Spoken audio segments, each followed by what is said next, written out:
பாக்கியலட்சுமி சீரியல்ல அடுத்து நடக்குது பார்க்கலாம். இங்க கோபி வீட்ட விட்டு வெளிய போறதுனால, கூடவே ஈஸ்வரியும் இங்க பாக்கியா கோபி கூட அனுப்பி வச்சுட்டா. நல்லா இருக்கும்னு நினைச்சீங்கன்னா, மறக்காம இந்த வீடியோக்கு லைக் பண்ணிருங்க. வாங்க இப்ப வீடியோக்குள்ள போலாம். இங்க வீட்ல இருக்க எல்லாரும் முன்னாடியும் வந்துட்டு, இங்க கோபி நான் வீட்ட விட்டு வெளிய போறேன் ஈவினிங்கே அப்படிங்கிற மாரி சொல்லிட்டு இருக்காரு. இத கேட்ட உடனே இங்க ஈஸ்வரிக்கு வீட்ல எல்லாருக்கும் வந்து ரொம்ப அதிர்ச்சியா ஆகுது. அப்பதான் அங்கருந்து கோபி சொல்லிட்டு கிளம்பி போயிட்ட பிறகு, இங்க இனியா போயிட்டு பாக்கியா கிச்சன்ல இருக்கும்போது, இங்க கிச்சன்ல போயிட்டு இங்க பாக்கியா கிட்ட இங்க இனியா பேசிட்டு இருக்காங்க. "அம்மா எனக்கு கடைசியா வந்துட்டு இந்த உதவி மட்டும் பண்ணுங்கம்மா. இத மட்டும் பண்ண மாட்டேன் சொல்லிட்டாதீங்க." அப்படிங்கிற மாரிலாம் இங்க இனியா வந்துட்டு இங்க பாக்கியாட்ட கேட்க, அப்பதான் இங்க பாக்கியாவும் வந்துட்டு, "என்ன இனியா? என்ன விஷயம்? புதுசா உதவிலாம் கேட்குற?" அப்படிங்கிற மாரிலாம் இங்க பாக்கியா கேட்க, அப்பதான் இங்க இனியா வந்துட்டு, "ம்மா ஆகாஷ் வந்துட்டு இனி எக்ஸாம் எழுத போறான்ம்மா. அதனால ஆகாஷ பார்த்துட்டு எக்ஸாம்க்கு ஒரே ஒரு விஷ் மட்டும் பண்ணிடுறேன்ம்மா கடைசியா. அதுக்கப்புறம் ஆகாஷ பார்த்து நான் பேச மாட்டேன். ஆகாஷ பார்க்கவும் மாட்டேன்." அப்படிங்கிற மாரிலாம் இங்க இனியா வந்துட்டு இங்க பாக்கியாட்ட கேட்க, இத கேட்ட உடனே இங்க பாக்கியாக்கு ரொம்ப அதிர்ச்சி ஆயிடுது. "என்ன இனியா பேசுற நீ? இந்த மாதிரிலாம் எந்த ஒரு விஷயமும் நீ திரும்பவும் ஆகாஷ பேசவும், பார்க்கக்கூடாது சொல்லிட்டு தான் நான் உன்கிட்ட அன்னைக்கு பேசியிருந்தேன். இப்ப என்ன புதுசா திருப்பி வந்துட்டு ஆகாஷ பார்க்கணும்னு சொல்லிட்டு இருக்க?" அப்படிங்கிற மாரிலாம் இங்க பாக்கியா வந்துட்டு கோவப்பட்டு இங்க இனியாட்ட பேச, உடனே இனியா வந்துட்டு, "இல்லம்மா நான் ஆகாஷ பார்த்துட்டு மத்த எதுவும் பேச மாட்டேன்ம்மா. அவன பார்த்துட்டு அந்த எக்ஸாம் எழுத போறதுக்கு ஒரே ஒரு விஷ் மட்டும் பண்ணிடுறேன்ம்மா. எனக்கு அதுக்கு மட்டும் ஒரு உதவி பண்ணும்மா. நான் ஆகாஷ பார்க்கணும். நீ தாம்மா எனக்கு பண்ணணும்." அப்படிங்கிற மாரிலாம் இங்க இனியா பேசிட்டு இருக்க. இது எல்லாத்தையும் கேட்டுட்டு இங்க பாக்கியா ரொம்பவே கோவப்பட்டு இங்க இனியாவ பார்த்து முறைச்சிட்டு இருக்காங்க. அதுக்கப்புறம் தான் இங்க பாக்கியா வந்துட்டு யோசிச்சு பார்த்துட்டு, அதுக்கப்புறம் இனியாட்ட சொல்லிட்டு இருக்காங்க. "இங்க பாரு இனியா, இதுதான் வந்துட்டு கடைசியா இருக்கணும். இதுக்கு மேல நீ உன் படிப்ப பார்க்கணும். ஆகாஷ் அவன் படிப்ப பார்க்கணும். நீ கடைசியா ஒரு முறை மட்டும் ஆகாஷ்க்கு எக்ஸாம் மட்டும் விஷ் பண்ணிட்டு வந்துரணும். நான் உன்ன எழில் கூட அனுப்பிச்சு வைக்கிறேன்." அப்படிங்கிற மாரிலாம் இங்க பாக்கியா வந்துட்டு இங்க இனியாட்ட சொல்லிட்டு இருக்காங்க. இது கேட்டவுனே இங்க இனியாக்கு ரொம்ப சந்தோஷமாயிடுது. அதுக்கப்புறம் தான் இங்க பாக்கியா எழில கூப்பிட்டு இங்க இனியாவ இந்த மாரி ஆகாஷ பார்க்க கூட்டிட்டு போ எழில். ஆகாஷ் வந்துட்டு எக்ஸாம் எழுத போறான்னா, அதுக்கு இனியா வந்துட்டு விஷ் பண்ணணும்னு சொல்லிட்டு இருக்கா. அதனால ஒரு முறை மட்டும் ஆகாஷ பார்க்கறதுக்காக நீ இனியாவ கூட்டிட்டு போ. அங்க போயிட்டு ஆகாஷ்க்கு நீயும் வந்து விஷ் பண்ணிட்டு வந்துரு. அவன் நல்லபடியா எக்ஸாம் எழுதுறான் அப்படிங்கிற மாரி தான் இங்க பாக்கியா வந்துட்டு இங்க எழில்ட்டயும் இங்க இனியாட்ட சொல்லிட்டு இருக்காங்க. அதுக்கப்புறம் தான் இங்க எழில் வந்துட்டு இங்க பாக்கியா சொல்லவும், அடுத்து என்ன பேச தெரியாம இங்க இனியாவ வந்துட்டு கூட்டிட்டு அங்க ஆகாஷ பார்க்க கூட்டிட்டு போயிட்டு இருக்காரு. அதுக்கப்புறம் இங்க எழில் போயிட்டு இனியாவ செல்வி வீட்டுக்கு கூட்டிட்டு போயிட்டு, அங்க செல்வி வீட்ல போயிட்டு இங்க எழில் வந்துட்டு இங்க ஆகாஷ பார்த்துட்டு இருக்காரு. அப்பதான் இங்க ஆகாஷ் வந்துட்டு இங்க எக்ஸாமுக்கு கிளம்பிட்டு இருக்கு. அப்பதான் இங்க எழில் போயிட்டு ஆகாஷ்க்கு விஷ் பண்ணிட்டு இருக்காரு. அந்த நேரத்துல தான் இங்க எழில் இங்க ஆகாஷ பார்த்துட்டு, "ஆகாஷ் உனக்கு இன்னொருத்தனும் வந்துட்டு விஷ் பண்ண வந்திருக்காங்க. நீ நல்லபடியா எக்ஸாம் எழுதுன்னு சொல்லிட்டு அவங்களே வந்துட்டு உனக்கு விஷ் பண்ண வந்திருக்காங்க." அப்படிங்கிற மாரிலாம் இங்க எழில் வந்துட்டு இங்க ஆகாத்த பார்த்து சொல்லவும், உடனே இங்க ஆகாஷும் வந்துட்டு இங்க எழில பார்த்துட்டு, "என்னண்ணே யார் வந்திருக்கா?" அப்படிங்கிற மாரிலாம் கேட்கும்போது, அப்பதான் இங்க எழில் வந்துட்டு இனியாவ கூப்பிடுறாரு. அப்பதான் அங்க வெளியில வந்துட்டு இங்க இனியா வந்துட்டு உள்ள வராங்க. உள்ள வந்துட்ட பிறகு இங்க ஆகாஷ பார்த்துட்டு, "எப்படி இருக்க ஆகாஷ்? உனக்கு இப்போ உடம்பெல்லாம் ஓகேவா?" அப்படிங்கிற மாரிலாம் விசாரிச்சுட்டு இருக்கும்போது தான், அதுக்கப்புறம் இங்க இனியா வந்துட்டு ஆகாஷ் எக்ஸாம் எழுத போறதுக்காக விஷ் பண்ணிட்டு இருக்காங்க. அதுக்கப்புறம் தான் அங்கருந்து எழில் வந்துட்டு ஒரு வேலை விஷயமா வந்து வெளிய கிளம்பி போயிறாரு. அந்த நேரத்துல இங்க இனியா வந்துட்டு இங்க ஆகாஷ்ட்ட பேசிட்டு, அங்கருந்து வீட்லருந்து வெளிய வராங்க. இங்க செல்வி வீட்ல இருந்துட்டு, இங்க இனியா ஆகாஷ்க்கு விஷ் பண்ணிட்டு வெளிய வரும்போது தான், அங்க ஆகாஷோட அப்பா வந்துட்டு வந்துறாரு. ஆகாஷோட அப்பா இங்க இனியாவ பார்த்தோனே இங்க கோவப்பட்டது. உடனே இனியாவ பார்த்துட்டு கேட்டுட்டு இருக்காரு. "நீ எதுக்கு எங்க வீட்டுக்கு வந்த? உன்னால தான் வந்துட்டு என் பையன் ஆகாஷுக்கு இப்படி ஒரு நிலைமையில உட்காந்துட்டு இருக்கான். அவன பார்த்தல தலையில கட்டு, கை கால்லாம் வந்துட்டு உங்க அண்ணனும், உங்க அப்பாவும் தான் வந்துட்டு அந்த அடி அடிச்சிருக்காங்க. திரும்பியும் வந்துட்டு நீ அவன பார்க்க வந்துட்டு திரும்பியும் அவனுக்கு இந்த மாரி பிரச்சனை வரணுமா? நீ எதுக்கு திரும்பவும் என் பையன் ஆகாஷ பார்க்கறதுக்கு இங்க வந்த?" அப்படிங்கிற மாரிலாம் ரொம்பவே கோவப்பட்டு இங்க ஆகாஷோட அப்பா இங்க இனியாவ பார்த்து பேசின உடனே, இங்க இனியாவுக்கு ரொம்பவே பதட்டமாயிடுது.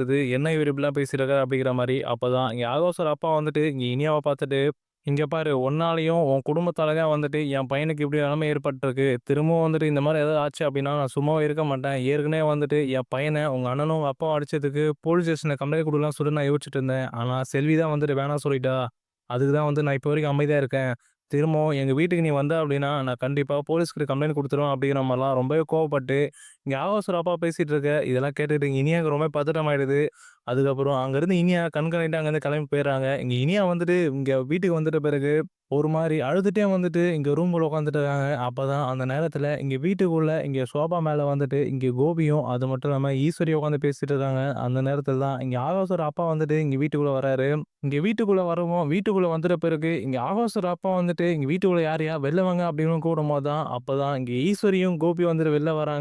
வெளில வந்துட்டு இங்க ஈஸ்வரி அப்பதான் பார்க்குறாங்க. அப்பதான் இங்க ஈஸ்வரி வந்துட்டு, "இவன் செல்வியோட புருஷனாச்சே, இவன் என்ன இப்படி குடிச்சிட்டு வந்துட்டு வீட்டு முன்னாடி கத்திட்டு இருக்கான்?" அப்படிங்கிற மாரிலாம் இங்க ஈஸ்வரி பார்த்துட்டு இருக்க. அப்பதான் இங்க கோபி வந்துட்டு இங்க ஆகாஷோட அப்பாவ பார்த்துட்டு, "என்ன வேணும் உனக்கு? இப்ப எதுக்கு வீட்டுக்கு முன்னாடி வந்து கத்திட்டு இருக்க?" அப்படிங்கிற மாரிலாம் இங்க கோபி கேட்க, அப்பதான் இங்க ஆகாஷோட அப்பா வந்துட்டு, என் பையன நீயும் உன் பையனும் சேர்ந்து அடிச்சப்பவே நான் போலீஸ்ல கம்ப்ளைண்ட் குடுத்துருக்கணும். நான் இப்ப சும்மா விட்டேன். இப்ப திரும்பவும் வந்துட்டு உன் பொண்ண என் பையன பாக்குறத என் வீட்டுக்கு அனுப்பிச்சு விட்டு திரும்ப பிரச்சனை பண்ண பாக்குறீங்களா? இன்னொரு வாட்டி உன் பொண்ணு என் பையன பாக்குறது எங்க வீட்டுக்கு வந்தா அப்டின்னா, நான் சும்மாவே இருக்க மாட்டேன். யாரையும் சும்மா விட மாட்டேன். கண்டிப்பா நான் போலீஸ்ல கம்ப்ளைண்ட் குடுத்து உங்க எல்லாரையும் வந்து உள்ள தள்ளிருவேன் அப்டிங்கிற மாரிலாம் இங்க ஆபாசர் அப்பா வந்துட்டு ஒரு மாரி இங்க ஈஸ்வரி பாத்துரும் இங்க கோபி பாத்து பேசிட்டு இருக்க அந்த நேரத்துல தான் இங்க பாக்கியா வந்துட்டு வந்துடுறாங்க.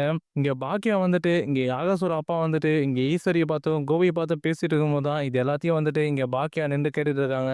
அப்பதான் இங்க ஈஸ்வரி வந்துட்டு கோவப்பட்டு, இங்க ஆகாஷோட அப்பாவ பார்த்துட்டு, "இனியா எப்போ உங்க வீட்டுக்கு வந்தா? இனியா காலையிலேருந்து இங்க தான் இருக்கா. இனியா அங்கலாம் வரமாட்டாளே! அவ எப்ப அங்க வந்தா?" அப்படிங்கிற மாரிலாம், இங்க ஆகாஷோட அப்பாவ பார்த்துட்டு இங்க ஈஸ்வரி கேட்க, அப்பதான் இங்க ஆகாஷோட அப்பா வந்துட்டு, "இன்னைக்கு காலையில தான் வந்துட்டு என் பையன பார்க்கறதுக்கு உங்க பொண்ணு வந்திருக்கா வீட்டுக்கு. அத என் 2 கண்ணால பார்த்தேன். உங்க பொண்ணு பண்ற தப்பால என் பையன வந்துட்டு நீங்க எல்லாரும் வந்துட்டு பிரச்சனை பண்ணிட்டு இருக்கீங்க. உங்க பொண்ண வந்துட்டு முதல்ல கண்டிச்சு வைங்க அப்படிங்கிற மாரிலாம் ஒரு மாதிரி இங்க ஆகாஷோட அப்பா வந்துட்டு ஈஸ்வரிய பார்த்து பேச, அப்பதான் இங்க ஈஸ்வரி வந்துட்டு கோவப்பட்டு இங்க பாக்கியாட்ட சொல்லி இங்க இனியா வந்துட்டு கூப்பிட சொல்றாங்க. அப்பதான் இங்க கோபியே வீட்டுக்குள்ள இருக்க இனியாவ கூப்பிட, அப்பதான் இங்க இனியாவ வந்துட்டு அங்க வீட்டுக்குள்ளருந்து வெளிய வராங்க. வெளிய வரவும் இங்க ஈஸ்வரி வந்துட்டு இங்க ஆகாஷோட அப்பா முன்னாடியே வந்துட்டு இனியாவ பார்த்து கேட்டுட்டு இருக்காங்க. "இனியா நீ ஆகாஷ பார்க்கறதுக்கு அவங்க வீட்டுக்கு போனியா?" அப்படிங்கிற மாரிலாம் இங்க இனியாவ பார்த்து கேட்க, உடனே இங்க இனியாவும் பாக்கியாவும் வந்துட்டு ஒரு மாரி பதட்டமா வந்து நின்னுட்டு இருக்காங்க. அப்பதான் இங்க இனியா வந்துட்டு இங்க ஈஸ்வரிய பார்த்துட்டு, "ஆமா பாட்டி, ஆகாஷ் வந்துட்டு எக்ஸாம் எழுத போறான். அவனுக்கு விஷ் பண்ணலாம்னு சொல்லிட்டு தான் நான் அவங்க வீட்டுக்கு போனேன். அப்பதான் வந்துட்டு ஆகாஷோட அப்பா என்ன பார்த்தாரு." அப்படிங்கிற மாரிலாம் நடந்த எல்லா உண்மையும் வந்துட்டு இங்க இனியா சொன்ன உடனே, இத கேட்ட உடனே இங்க ஈஸ்வரிக்கு, அது மட்டும் இல்லாம கோபிக்கு, வீட்டுக்குள்ள இருக்க எல்லாருக்குமே ரொம்ப அதிர்ச்சி ஆயிடுது. அப்பதான் வந்துட்டு இங்க ஈஸ்வரி கோவப்பட்டு இங்க இனியாவ பார்த்துட்டு கன்னத்திலே அறைஞ்சுறாங்க. அப்பதான் இங்க பாக்கியா, "அத்தை இப்ப எதுக்கு இனியாவ கன்னத்துல அறையிறீங்க?" அப்படிங்கிற மாரிலாம் கேட்கும்போது, அப்பதான் இங்க ஈஸ்வரி வந்துட்டு, "உன் பொண்ணு இப்ப என்ன பண்ணிட்டு வந்திருக்கா பாத்தியா? இதுக்கு தான் வந்துட்டு உன் பொண்ணு போலீஸ் கிட்ட சொல்லி நிச்சயதார்த்தத்த நிப்பாட்டினாளா? இப்ப திரும்ப வந்துட்டு அந்த ஆகாஷ பார்க்கறதுக்கு அவன் வீட்டுக்கே வந்து போயிருக்கா இவ. இப்ப சொல்லு பாக்கியா, இனியா பண்றது மட்டும் சரியா? நானும் கோபி பண்ணது மட்டும் தப்பு சொன்னியே. இப்ப இனியா பண்ணது மட்டும் சரியா?" அப்படிங்கிற மாரிலாம் இங்க ஈஸ்வரி கேட்க, அப்பதான் இங்க பாக்கியா வந்துட்டு, "இங்க பாருங்க அத்தை, இனியா வந்துட்டு என்கிட்ட சொல்லிட்டு தான் போனா. நான் தான் வந்துட்டு இனியாவ எழில் கூட அனுப்பி வச்சேன்." அப்படிங்கிற மாரிலாம் இங்க பாக்கியா வந்துட்டு எல்லா உண்மையும் சொல்ல, இத கேட்ட உடனே இங்க ஈஸ்வரிக்கு, இங்க கோபிக்கு, அது மட்டும் இல்லாம வீட்ல இருக்க எல்லாருக்கும் வந்து ரொம்ப அதிர்ச்சியா இருக்குது. அப்பதான் இங்க கோபி வந்துட்டு இங்க பாக்கியா மேல கோவப்பட்டு, "என்ன சொல்ற பாக்கியா? நீ இனியாவ அந்த செல்வியோட மகன் ஆகாஷ பார்க்கறதுக்காக நீ அனுப்பி வச்சியா?" அப்படிங்கிற மாரிலாம் இங்க கோபி வந்துட்டு ரொம்பவே ஷாக்கா கோவப்பட்டு இங்க பாக்கியா கிட்ட கேட்க, அப்பதான் இங்க பாக்கியா வந்துட்டு இங்க கோபிய பார்த்துட்டு, "ஆமா நான் தான் அனுப்பி வச்சேன். இனியா வந்துட்டு கடைசியா ஒரு முறை ஆகாஷ பார்த்துட்டு எக்ஸாமுக்கு விஷ் பண்ணணும்னு சொன்னா. நான் தான் வந்துட்டு அவள விஷ் பண்ணணும்னு சொல்லி அனுப்பி வச்சேன்." அப்படிங்கிற மாரிலாம் இங்க பாக்கியா திரும்பவும் கோவப்பட்டு பேச, இத கேட்ட உடனே இங்க ஈஸ்வரி, "பாத்தியாப்பா கோபி, அம்மாவும் பொண்ணும் வந்துட்டு என்ன விளையாட்டு விளையாடுறாளுங்கன்ட்டு 2 பேரும் சேர்ந்து தான் வந்துட்டு அந்த நிச்சயதார்த்தத்த நிப்பாட்டியிருக்காங்க. இப்ப இவளே வந்துட்டு பாக்கியா வந்துட்டு அந்த ஆகாஷ்க்கே வந்துட்டு கல்யாணம் பண்ணி குடுத்துருவா போல இனியாவ. அம்மாவும் பொண்ணும் திட்டம் தீட்டி தான் வந்துட்டு இப்படிலாம் பண்ணிட்டு இருக்காங்க. நம்ம குடும்பத்த வந்துட்டு அசிங்கப்படுத்திட்டு இருக்கீங்க 2 பேரும்." அப்படிங்கிற மாரிலாம் இங்க ஈஸ்வரி பேசிட்டு இருக்க, அப்பதான் இங்க பாக்கியா வந்துட்டு, "நான் என்னத்த அசிங்கப்படுத்தினேன்? நான் தான் வந்துட்டு அவள அனுப்பி வச்சேன். அவ போய் விஷ் பண்ணது என்ன தப்பு இருக்கு? இதுல எதுவும் அசிங்கப்படவும், கோவப்படவும் எதுவுமே கிடையாது." அப்படிங்கிற மாரிலாம் இங்க பாக்கியா ஒரு சைடு கோவப்பட்டு பேச, அப்பதான் இங்க கோபி வந்துட்டு, "பாக்கியா நீ கொஞ்ச நேரம் அமைதியா இரு. நீ பண்றதெல்லாம் சுத்தமா சரியில்ல. உன்னால தான் இனியா இப்படிலாம் பண்ணிட்டு இருக்கா." அப்படிங்கிற மாரிலாம் இங்க கோபி ஒரு சைடு கோவப்பட்டு ஒரு மாரி இங்க பாக்கியா பார்த்து பேச, இத கேட்ட உடனே இங்க பாக்கியா இங்க கோபி கிட்ட கோவப்பட்டு, "இங்க பாருங்க உங்களுக்கு பேசுறதுக்கு ஏதாவது தகுதியே கிடையாது. நீங்க முதல்ல இந்த வீட்ல இருக்கிறதுக்கே தகுதி கிடையாது. நீங்க இந்த வீட்ல இருந்துட்டு என்னையே வந்துட்டு அதிகாரமா என் மேல கோவப்பட்டு பேசிட்டு இருக்கீங்க. முதல்ல நீங்க இந்த வீட்ட வெளிய போங்க. இந்த வீட்ல இருக்கிறதுக்கு உங்களுக்கு என்ன தகுதி இருக்கு? நீங்க காலையிலே வந்துட்டு சொன்னீங்க, ஈவினிங் வீட்ட வெளிய போன்னு சொல்லிட்டு, இப்போ வரைக்கும் நீ வீட்ட வெளிய போகல.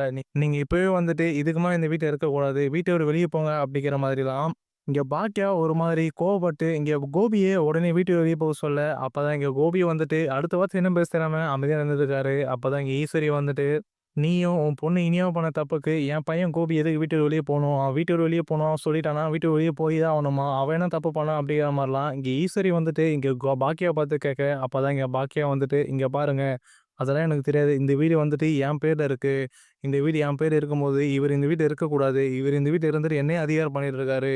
இவரு இப்பவே வந்துட்டு இந்த வீட்ட வெளிய போணும்." அப்படிங்கிற மாரிலாம் இங்க பாக்கியா கோவப்பட்டு பேசிட்டு, அதுக்கப்புறம் இங்க பாக்கியா இங்க கோபிய பார்த்துட்டு இன்னொரு விஷயம் சொல்லிட்டு இருக்காங்க. "இங்க பாருங்க, இதுக்கு மேல இனியாவோட விஷயத்துல நீங்க யாருமே வரக்கூடாது. இனியாக்கு என்ன பண்ணணுமோ, இனியாக்கு என்ன நல்லது பண்ணணுமோ அது எனக்கு தெரியும். இதுக்கு மேல நீங்க 2 பேரும் வந்துட்டு இனியாவோட விஷயத்துல வரக்கூடாது." அப்படிங்கிற மாரிலாம் இங்க பாக்கியா ரொம்பவே கோவப்பட்டு பேசிட்டு, அதுக்கப்புறம் இங்க கோபிய வீட்ட வெளிய போ சொல்லிட்டு இருக்காங்க. அப்பதான் இங்க ஈஸ்வரி வந்துட்டு கோவப்பட்டு, "இங்க பாரு பாக்கியா, கோபி வீட்ட விட்டு வெளிய போனான் அப்படின்னா, நானும் கோபி கூட வீட்ட விட்டு வெளிய போயிடுவேன் பாக்கியா." அப்படிங்கிற மாரிலாம் இங்க ஈஸ்வரி ஒரு மாரி பேச, அப்பதான் அப்பதான் இங்க பாக்கியா வந்துட்டு, "தாராளமா போங்க அத்த. நீங்க உங்க பையன் கூட தான் இருக்கணும்னு ஆசைப்பட்டா, உங்க பையன் கூடயே வந்து நீங்களும் வீட்ட வெளிய போயிடுங்க." அப்படிங்கிற மாரிலாம் இங்க பாக்கியா கோவப்பட்டு பேசின உடனே, இத கேட்ட உடனே இங்க ஈஸ்வரிக்கு ரொம்ப அதிர்ச்சி ஆயிடுது. அப்பதான் இங்க கோபி வந்துட்டு இங்க ஈஸ்வரிய பார்த்துட்டு, "அம்மா நீ எதுவும் பேசாதம்மா. நம்ம இந்த வீட்ட விட்டு வெளிய போயிடலாம்மா. நம்ம 2 பேரும் வந்துட்டு வீட்லருந்து வெளிய போயிட்டு வேற எங்கயாவது இருக்கலாம். இந்த வீட்ல நமக்கு மரியாதை இல்ல அப்படிங்கிறப்போ, இந்த வீட்ல இதுக்கு மேல நம்ம இருக்க வேணாம். நீ என் கூடயே வந்துரும்மா. நான் உன்ன பார்த்துக்கிறேன். நீ முதல்ல கிளம்பும்மா." அப்படிங்கிற மாரிலாம் இங்க கோபி வந்துட்டு இங்க ஈஸ்வரிய பார்த்து சொல்லிட்டு இருக்காரு. இப்ப பொறுத்திருந்து பார்க்கலாம். இங்க கோபியும், இங்க ஈஸ்வரியும் வந்துட்டு இங்க பாக்கியா வீட்ட விட்டு வெளிய போறதுனால அடுத்து என்ன நடக்க போகுது அப்படிங்கிறதையும்.